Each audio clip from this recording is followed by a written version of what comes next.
السلام علیکم ورحمۃ اللہ وبرکاتہ۔ میرے محترم، میں اس مختصر ویڈیو میں آپ کے سامنے اصحاب کہف کے متعلق کچھ بات کروں گا۔ میرے محترم، میں اس میں 3 باتوں کے بارے میں بتاؤں گا کہ اصحاب کہف کن لوگوں سے چھپے تھے اور کیوں چھپے تھے۔ دوسری بات، کہاں جا کے چھپے تھے، اور تیسری بات، اصحاب کہف کتنے لوگ تھے۔ تو میرے محترم، آئیے سب سے پہلے بات کرتے ہیں کہ کن لوگوں سے چھپے تھے۔ ان کا قوم ایک گمراہ اور ظالم قوم تھی جو چاہتی تھی کہ لوگوں کو جبراً اپنی دین میں لائے، اور نہ آنے پر لوگوں کو سنگسار کر دیتی تھی۔ تو یہ چند نوجوان تھے جنہوں نے اللہ کی رحمت پر بھروسہ کیا تھا اور ایک پہاڑ کے غار میں جا چھپا۔ بھروسہ کیا اور ایک پہاڑ کے غار میں جا چھپا، اور یہ نوجوان کئی برسوں تک اس میں چھپے رہے۔ آبادی سے ان کا کوئی تعلق نہ رہا، زندگی کی کوئی صدا ان کے کانوں تک نہیں پہنچی۔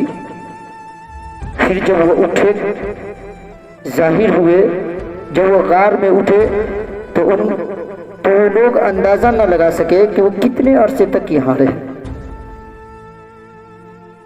جب وہ اپنا ایک آدمی شہر میں کھانا لانے کے لیے بھیجا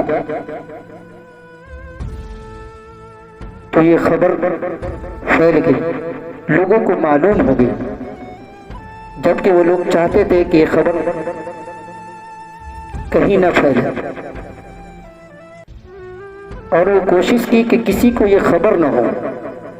لیکن حکمت الہی کا فیصلہ یہی تھا، شہروں میں خبر ہو گئی، اور یہ لوگوں کے لیے تذکیر و عبرت کا موجب بن گیا۔ میرے محترم، جس قوم کے ظلم سے عاجز ہو کر ان لوگوں نے غار میں پناہ لی تھی، وہی قوم، وہی ظالم اور گمراہ قوم ان کی اس درجہ معتقد ہوئی کہ ان کے مرکز پر ایک ہیکل تعمیر کرا۔ میرے محترم، اور دوسری بات یہ ہے کہ اس اصحاب کہف کے بارے میں، اصحاب کہف کی واقعہ کی تفصیلات لوگوں کو معلوم نہیں، طرح طرح کی باتیں مشہور ہو گئی ہے۔ بعض کہتے ہیں کہ وہ 3 آدمی تھے، بعض کہتے ہیں 5 تھے، بعض کہتے ہیں 7 تھے، مگر یہ سب اندھیرے میں تیر چلاتے ہیں۔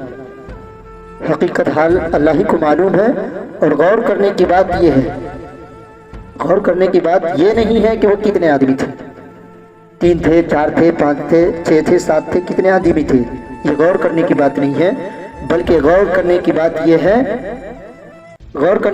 یہ ہے کہ ان کی حق پرستی کا حال کیا تھا۔ انہوں نے ظلم کے خلاف کیسی آواز اٹھائی۔ جب ان سے نہ بن پڑا تو انہوں نے اپنے آپ کو ایک غار میں قید کر لیا، لیکن ظلم کو برداشت نہیں کیا، لیکن ظلم کا ساتھ نہیں دیا، ظالم کا ساتھ نہیں دیا، اور گمراہی کو قبول نہیں کیا۔ اس لیے میرے محترم، ہم سب کو چاہیے کہ